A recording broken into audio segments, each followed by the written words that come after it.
అప్పు ఈ మాట విన్నప్పుడు గుండె బరువెక్కుతుంది కదా!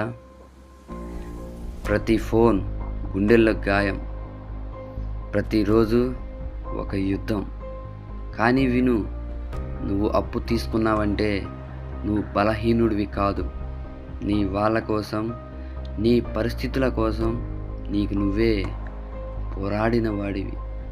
నిన్ను ఎగతాళి చేసిన వాళ్ళు నీ కష్టం ఎప్పుడూ చూడలేదు. నీ నిద్రలేని రాత్రులు వాళ్ళకి తెలియదు. ఒక విషయం గుర్తుపెట్టుకో, అప్పు ఉన్నోడు ఓడిపోయినోడు కాదు. తన బాధని మోసుకుంటూ ముందుకు వెళ్ళేవాడే అసలైన యోధుడు. ఈరోజు నువ్వు పడుతున్న కష్టం రేపు నీ కథ అవుతుంది.